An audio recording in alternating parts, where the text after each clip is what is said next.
Aujourd'hui, j'ai le plaisir d'accueillir pour Criminocorpus Isabelle Dréan-Rivette. Bonjour Isabelle. Bonjour Monsieur Zoumerov. Vous êtes docteur en droit et en sciences criminelles. Vous avez fait plusieurs publications chez l'Harmattan et aujourd'hui vous récidivez avec votre livre Des sentences et des peines. Vous m'avez fait un grand honneur en me proposant d'écrire la préface de votre livre.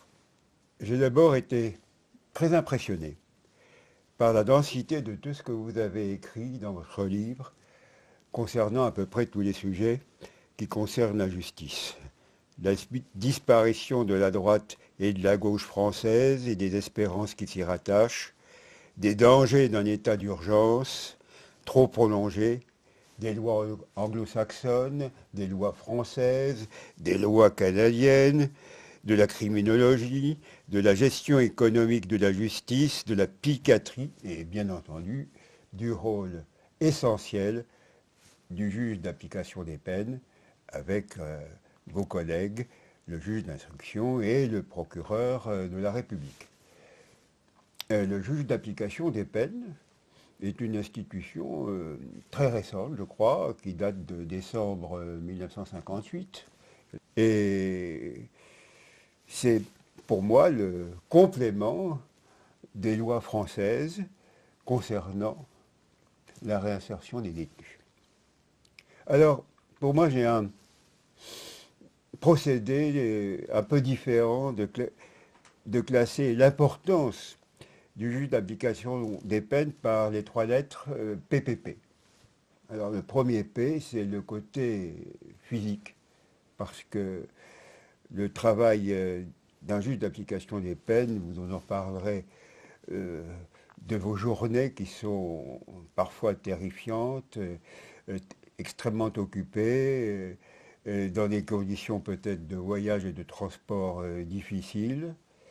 Et puis après, il y a le côté psychique, parce que vous êtes appelé à statuer sur, d'une façon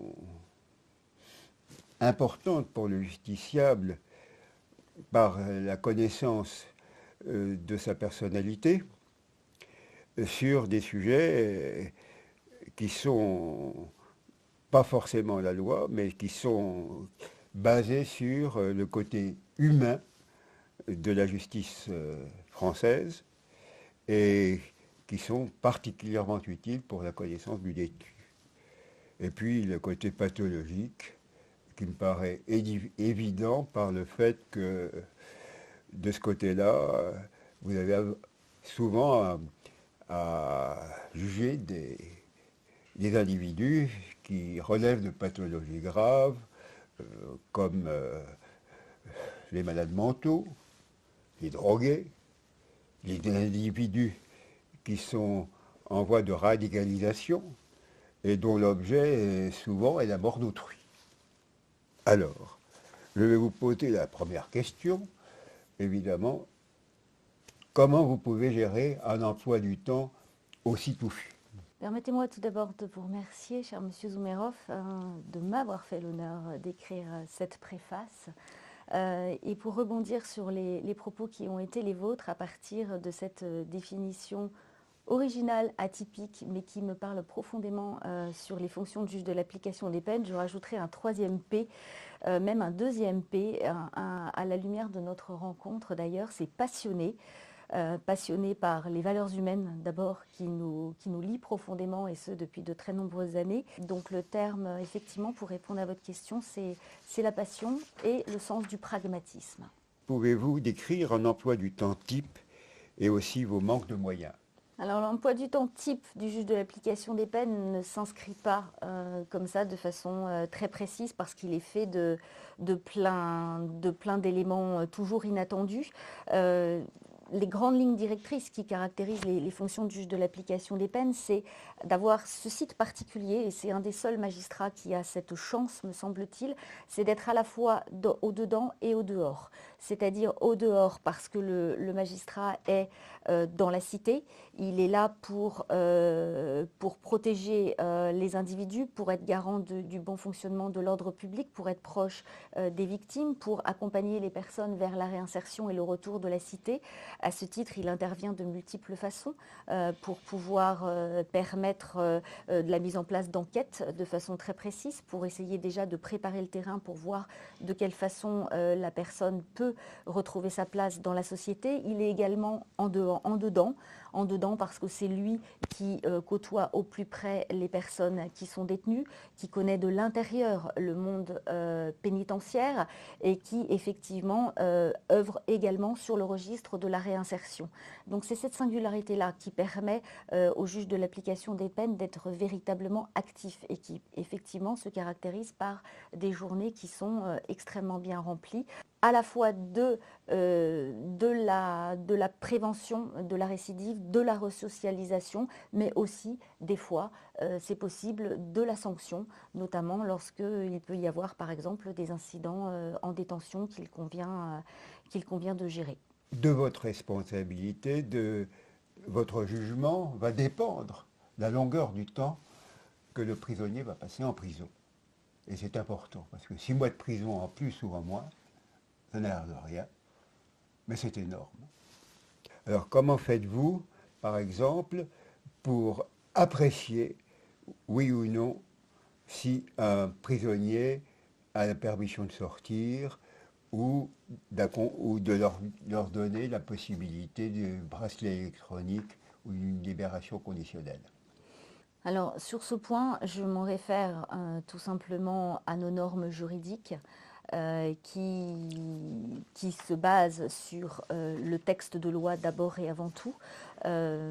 C'est des éléments sur lesquels qui paraissent simples comme ça a priori, mais qui méritent d'être revisités encore plus aujourd'hui qu'avant, parce qu'effectivement vous faites état de ce principe fondamental de l'application des peines qui est celui de l'individualisation de la peine, qui a été instauré par Raymond Saleil en d'autres temps, en d'autres siècles, et qui reste notre ADN, me semble-t-il, ADN du droit français et plus généralement de cette famille juridique occidentale qu'on appelle aussi la famille romano-germanique et qui se distingue de la famille de common law, qui peut prendre une place extrêmement importante dans le monde globalisé et mondialisé qui est le nôtre, parce que force est de constater qu'une famille juridique a prévalu sur une autre, au point de peut-être oublier, nous, notre essence même. Notre essence même, c'est cette famille romano-germanique qui est fondée sur la loi, la singularité de la loi d'abord et avant tout, et de cette nécessité qui est celle du juge de pouvoir prendre la personne au niveau qui est le sien et de l'accompagner dans cette référence très verticale de la loi française en s'adaptant à partir de l'ensemble des éléments qu'elle peut avoir sur son comportement en détention, sur les conditions dans lesquelles elle peut revenir dans la société, d'hébergement, de travail, de soins, de façon très concrète mise en place. Ça se distingue très profondément de cette famille juridique autre qui est de common law, qui elle fonctionne beaucoup plus sur une géographie très arithmétique des individus, qui consiste à les mettre sur le même niveau coûte que coûte. Nous, on a cette variabilité des choses et qui est tout simplement résumée dans ce principe fondamental que vous évoquiez très justement, qui est celui de l'individualisation de la peine. Donc c'est à partir de tous ces critères-là, de tous ces éléments que le juge récupère à partir d'un regard du monde pénitentiaire, le regard des surveillants qui vivent au quotidien est fondamental, à partir des conseils d'insertion et de probation qui constituent les yeux et les oreilles du magistrat, à partir de cette audience fondamentale qui est, comme vous le disiez justement, les débats contradictoires où là la personne a la parole, elle est assistée d'un avocat bien évidemment qui reformule les choses, mais l'intérêt est fondamental d'entendre le discours de la personne, de voir son positionnement, de voir la façon selon laquelle elle s'investit, elle se représente sa sortie ou à contrario elle peut être dans le déni des actes, etc., qui ont pu être commis, des incidents disciplinaires qui se sont multipliés, etc.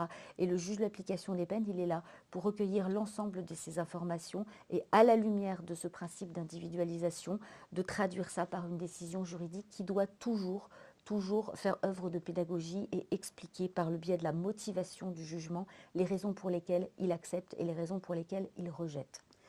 Une partie de notre public qui nous écoute ne connaissent pas ce que c'est le common law. Pouvez-vous en dire plus, parler aussi de la loi anglo-saxonne et les différences avec nos lois françaises? La common law, elle se caractérise par une volonté, déjà une absence de loi véritablement. Il n'y a pas de code, il n'y a pas de code pénal comme il peut y en exister en France. C'est un droit jurisprudentiel, c'est-à-dire qui se fait par une succession de cas de jugement.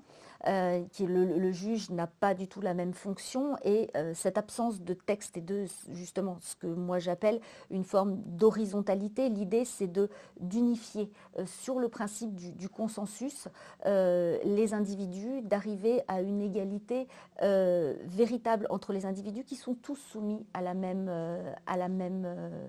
règle. Lisser et rendre les gens le plus égaux possible, mais sur ce registre d'horizontalité qui se différencie fondamentalement de la France qui est fondée sur une loi, une norme, notre code, ce à quoi le juge se rapporte systématiquement et qui, lui, en lien avec ce principe d'individualisation que nous évoquons, se situe plus sur une égalité géométrique, c'est-à-dire prendre l'individu au niveau où il est et l'accompagner vers ce qui est attendu de la loi, qui reste cette dimension verticale française. Donc l'esprit est fondamentalement différent, fondamentalement différent. À l'heure actuelle, il y a environ 10 000 personnes, enfin 10 000 détenus, qui sont écroués par bracelet électronique. Ce qui est beaucoup. Et ce qui est un succès pour le bracelet électronique, mais est-ce aussi un succès pour celui qui le porte, parce que beaucoup ont du mal à le supporter, et j'aimerais bien avoir votre opinion là-dessus. Alors le placement sous surveillance électronique constitue une peine à part entière, donc une peine restrictive de liberté, à la différence de la peine d'emprisonnement qui est une peine privative de liberté. Donc en ce sens, elle a bien évidemment des éléments qui sont de nature à contraindre l'individu. C'est une peine qui, me semble-t-il, est assez efficace, mais qui s'adresse à un certain type de population.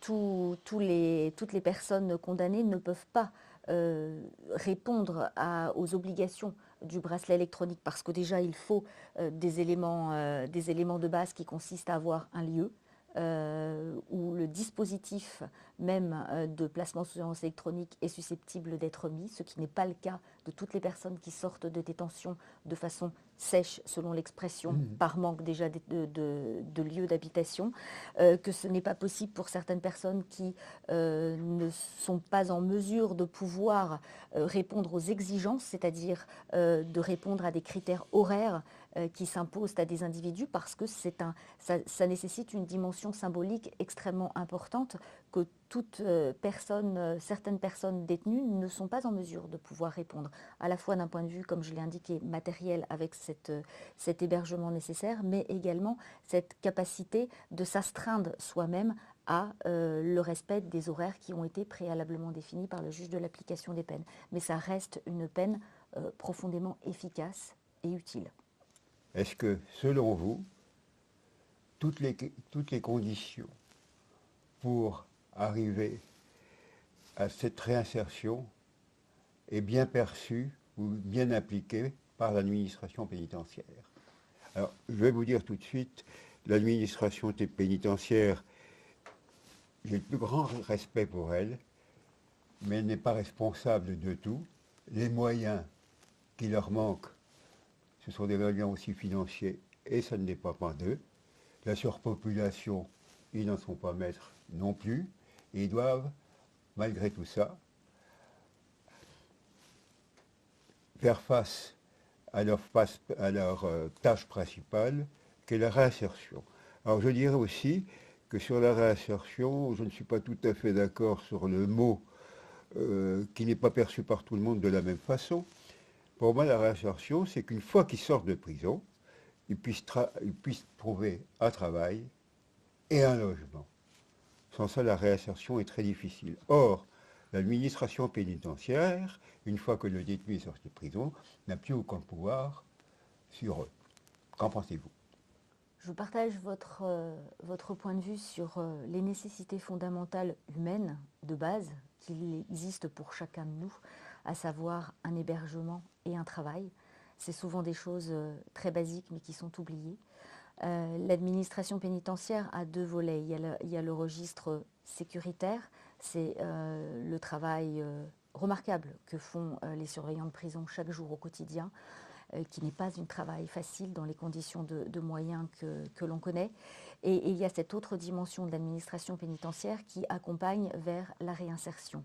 Là, c'est tout le volet assuré par les services pénitentiaires d'insertion et de probation qui ont pour but de pouvoir accompagner les personnes au maximum, mais effectivement jusqu'à un certain point.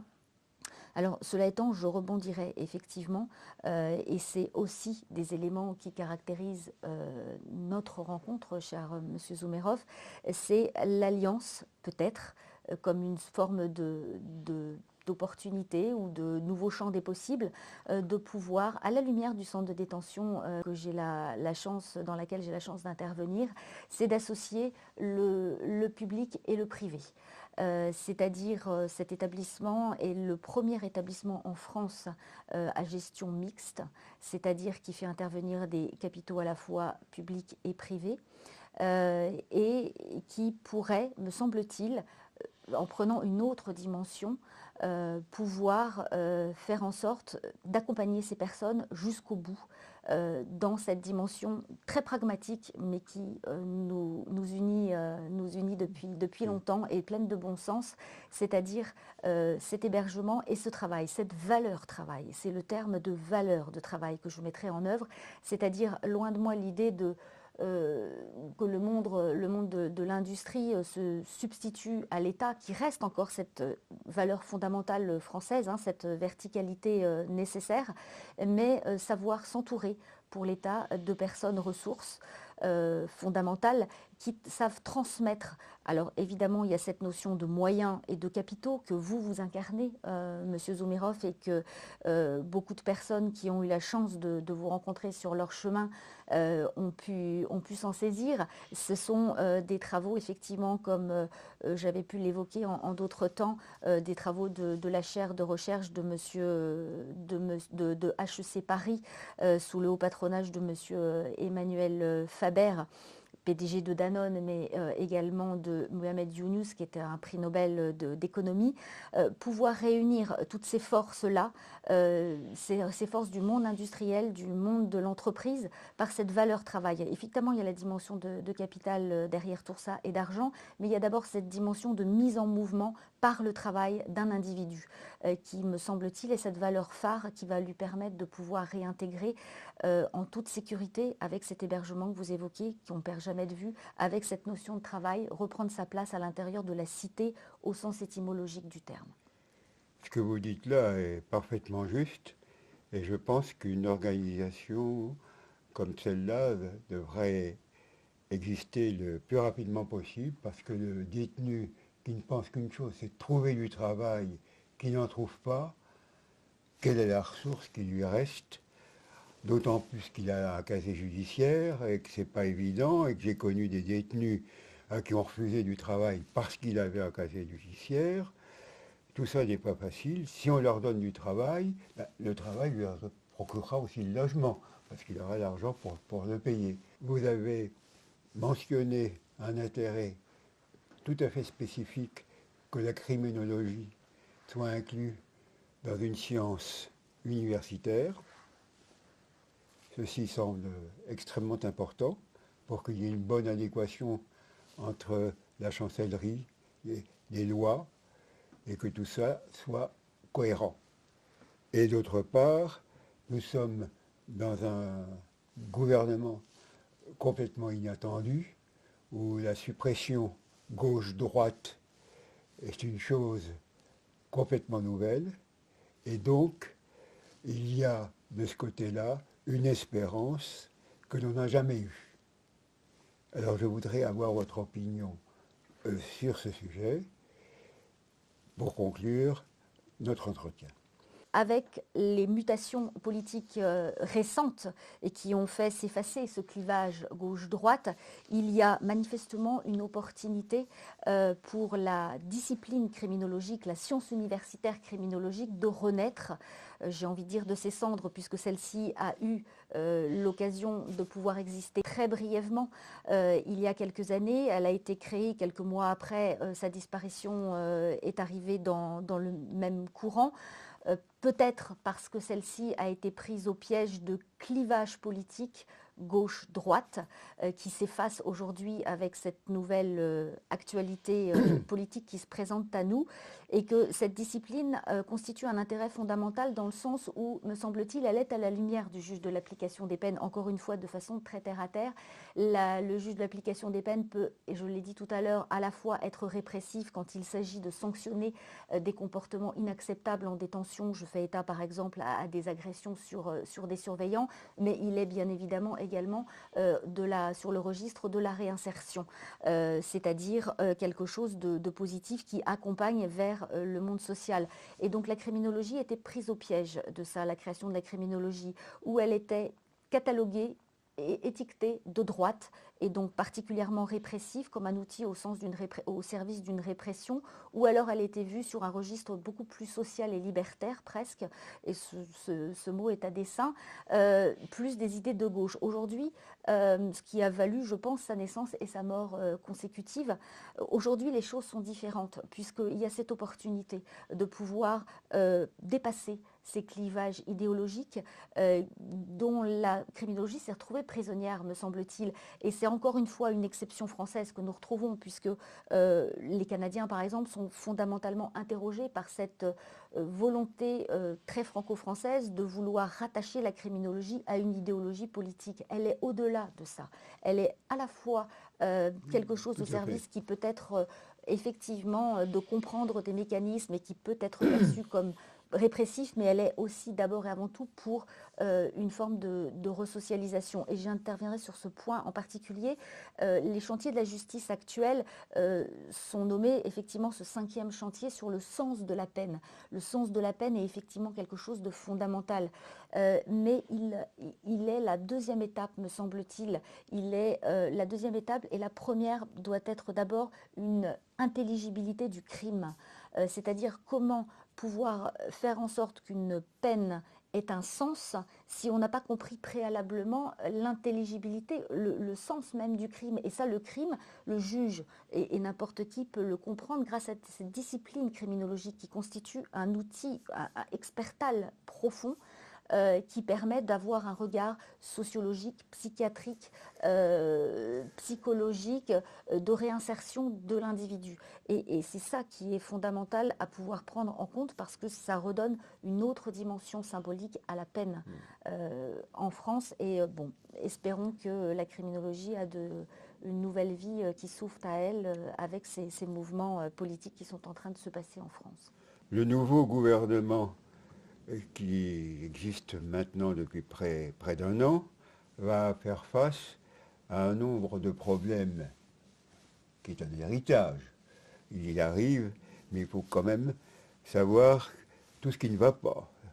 La surpopulation, le manque de moyens financiers, le manque d'effectifs, la radicalisation, la violence en prison, le travail en prison qui n'est pas suffisant pour subvenir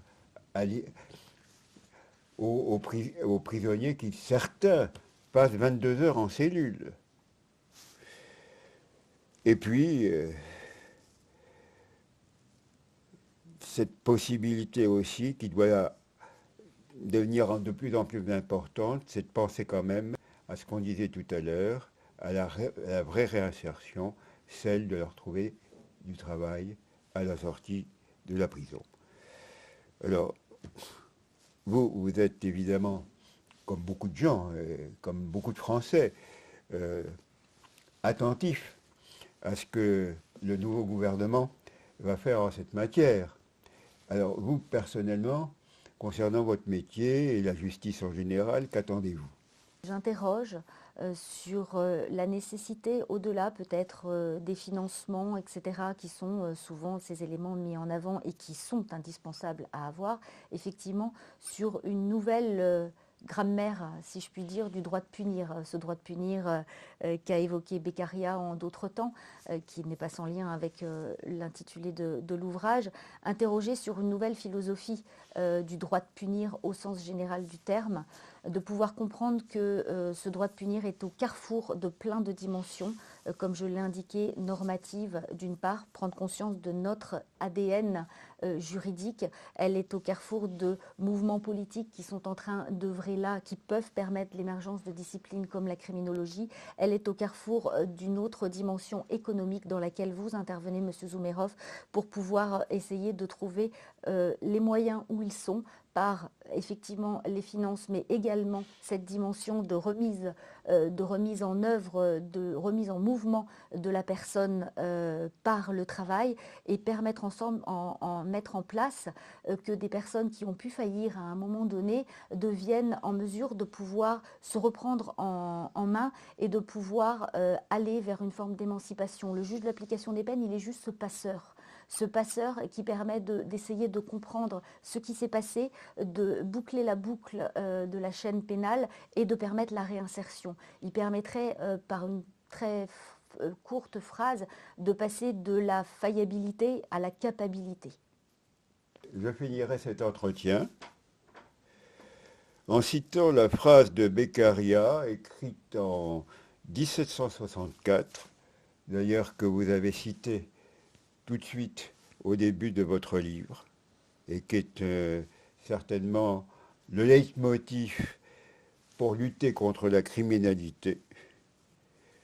Et Beccaria disait, le meilleur moyen de lutter contre le crime est de perfectionner l'éducation. Merci Isabelle Dréan-Rivette. Merci à vous, monsieur. Oui.